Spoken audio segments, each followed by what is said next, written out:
വെറുതെ വേസ്റ്റാക്കാൻ എനിക്ക് സമയമില്ല. എന്താന്ന് വെച്ചാൽ വേഗം തീരുമാനിക്കേ. ഓക്കെ, ശിവാനിയുടെ കാര്യത്തിൽ ഞാനൊരു തീരുമാനം എടുത്തു കഴിഞ്ഞു.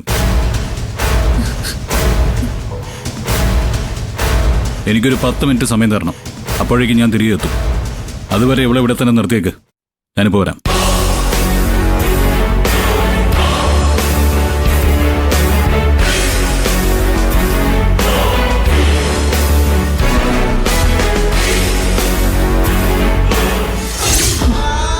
ശിവാനി പ്രഗ്നന്റ് ആണെന്ന് അഭിനയിച്ചു തുടങ്ങിയപ്പോ തന്നെ നിധി തലേ കൈവച്ച് പറഞ്ഞതല്ലേ ഇതൊക്കെ അവളുടെ നാടകം മാത്രമാണെന്ന്? വിശ്വസിക്കില്ലേ എന്നും പറഞ്ഞതല്ലേ? എന്നിട്ട് നീ അവളെ സപ്പോർട്ട് ചെയ്തു. എന്നെ പോലെ നീ പഴിച്ചു. എന്റെ ഭാഗത്തും തെറ്റുണ്ട്. ചിലപ്പോഴൊക്കെ ഞാനും വിശ്വസിച്ചു പോയി, ആഗ്രഹിച്ചു പോയി.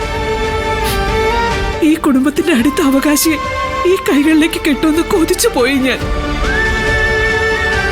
പക്ഷെ ഒന്നുണ്ട് വസു, എല്ലാത്തിനും കാരണക്കാരി നീ ഒറ്റയൊരുത്തിയാ.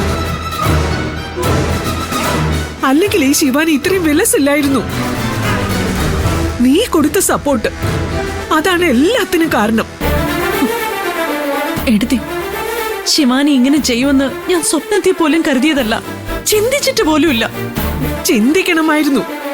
അവളെ ഈ വീട്ടിലേക്ക് കൊണ്ടുവരരുതെന്ന് സകല ആൾക്കാരും ഒരുമിച്ച് നിന്റെ കാല് പിടിച്ച് യാചിച്ചതല്ലേ? വിഷം കഴിച്ച് ചാവൂന്ന് ഞാൻ പറഞ്ഞിട്ട് പോലും നീ അത് ചെവിക്കൊണ്ടോ? ഇല്ലല്ലോ. ഈശ്വരമംഗലത്തെ ഇളയ മകൾ പ്രഗ്നന്റ് ആണെന്ന് ഒരുമാതിരിപ്പെട്ട എല്ലാവരും അറിഞ്ഞു കഴിഞ്ഞു. ഇനി അവരോടൊക്കെ എന്തു പറയും? നാണം കെട്ടില്ലേ നാട്ടുകാർക്ക് മുന്നിൽ? ഇതിൽ കൂടുതലൊരു അപമാനം ഈ കുടുംബത്തിന് ഇനി വരാനുണ്ടോ? നാണക്കേടൊക്കെ പോട്ടെ. എന്റെ പ്രണവ്, അവനിതെങ്ങനെ സഹിക്കും വസു? അവന്റെ മനസ്സ് എന്തുമാത്രം വിഷമിച്ചു കാണും. കൂടെ കഴിഞ്ഞിട്ടും കള്ളം പറഞ്ഞു പറ്റിച്ചില്ലേ ആ പാവത്തിന്?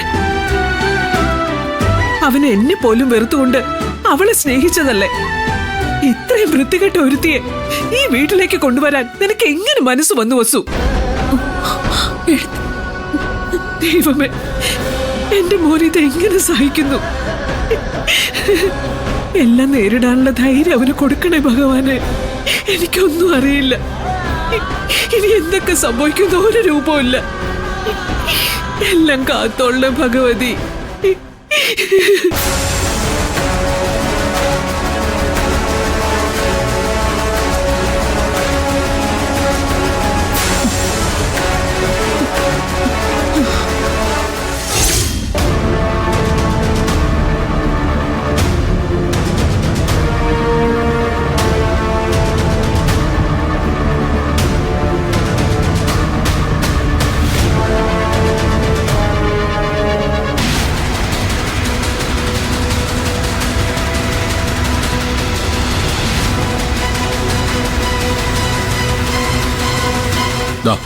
ഇതാണ് എന്റെ തീരുമാനം.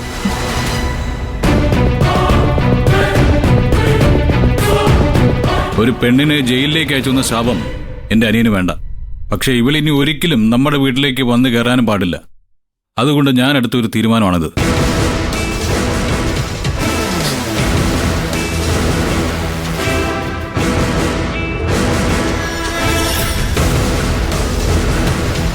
നിന്നോട് ശിവാനി ചെയ്ത ചതിക്കുള്ള ശിക്ഷ ഇതാ നോക്ക്.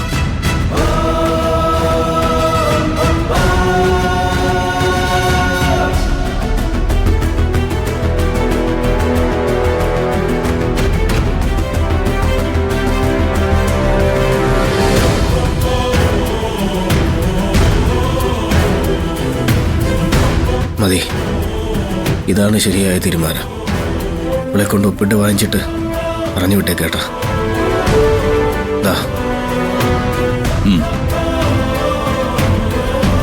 വേഗത്തിൽ ഒപ്പിട്ട് വന്നിട്ട് പോവാൻ നോക്ക്. എന്താ ഇത്? മ്യൂച്വൽ ഡിവോഴ്സിനായിട്ടുള്ള ഫോമാ, സമ്മതപത്രം.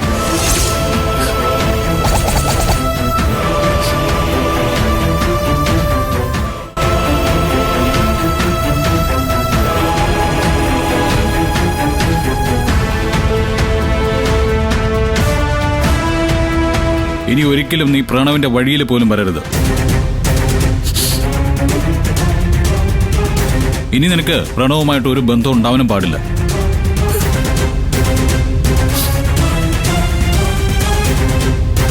പ്രണവുമായി നിനക്കിനി ബന്ധം ഉണ്ടാവില്ലെന്ന് മാത്രമല്ല, അവന്റെ സ്വത്തുക്കൾക്കോ ജീവനാംശത്തിനോ പോലും അവകാശം ഉണ്ടായിരിക്കത്തില്ല. ഇതിൽ ഒപ്പിട്ട് തന്നിട്ട് അമ്മയും കൂട്ടി എങ്ങോട്ടാന്ന് വെച്ചാ പൊയ്ക്കോണം നീ. എന്തോന്നാ ഗൗതം ഇത്? എന്റെ മോള് ചെയ്ത ചെറിയൊരു തെറ്റിന് ഇങ്ങനെയാണോ ശിക്ഷിക്കുന്നേ? ചെറിയ തെറ്റോ? പ്രഗ്നന്റ് ആണ്, ഇരട്ട കുട്ടികൾ ഉണ്ടെന്നൊക്കെ പറഞ്ഞ് താലി കെട്ടിയ പുരുഷനെ 5 മാസം വരെയും പറ്റിക്കുന്നതാണോ ചെറിയ തെറ്റ്?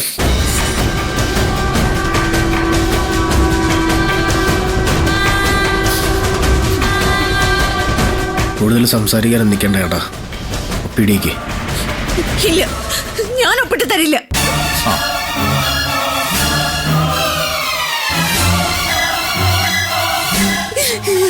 പ്രണവേ പ്ലീസ്, എന്നോടൊന്ന് ക്ഷമിക്ക്. ഞാൻ ഇനി ഒരു തെറ്റും ചെയ്യില്ല പ്ലീസ്. ഞാൻ പറയുന്നൊന്ന് കേക്ക് പ്രണവേ പ്ലീസ്. ഒപ്പിട്ട് കൊടുത്തിട്ട് പോവാൻ പറഞ്ഞാ പൊക്കോണം.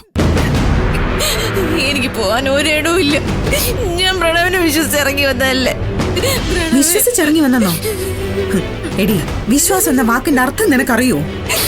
ഒരു കുടുംബത്തിലുള്ള മുഴുവൻ ആൾക്കാരെയും വെറുപ്പിച്ചിട്ട് നിന്റെ കഴുത്തിൽ താലി കെട്ടിയവനാണ് ഇവൻ. ആ ഇവനോടാ നീ വിശ്വാസവഞ്ചന കാണിച്ചത്. എന്നിട്ടിപ്പോ വിശ്വാസത്തെ കുറിച്ച് പ്രസംഗിക്കുന്നോ? നീ ഇപ്പൊ ഒപ്പിട്ട് തരുന്നോ ഇല്ലയോ? ഞാനിത് ഒപ്പിട്ട് തരില്ല എന്ന് പറഞ്ഞാൽ തരില്ല. ഞാൻ ജീവിച്ചിരിക്കുകയാണെങ്കിൽ അത് പ്രണവിന്റെ ഭാര്യയായിട്ടായിരിക്കും. ആ പ്രണവേ, എങ്കിൽ പിന്നെ ഇനി നോക്കാനൊന്നുമില്ല, പോലീസിനെ വിളിക്കാം.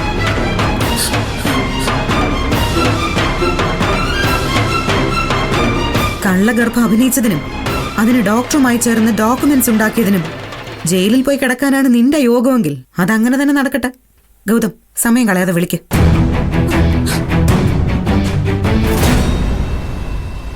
അയ്യോ, പോലീസിനെ ഒന്നും വിളിക്കണ്ട, ഇവിടെ ഒപ്പിട്ട് തരും. അമ്മ എന്തേ പറയണേ? ഒപ്പിട്ട് തരുന്നതായിരിക്കും നല്ലത്. മോളെ പറഞ്ഞ് മനസ്സിലാക്ക്. പറയുന്ന കേക്ക് ശിവാനി. ഒപ്പിട്ട് കൊടുക്ക്. വെറുതെ പോലീസും കേസുമായ വീട്ടിലേക്ക് പോലും ചെന്ന് കയറാൻ പറ്റാത്ത അവസ്ഥയാവും നമുക്ക്. പറഞ്ഞേക്കാം.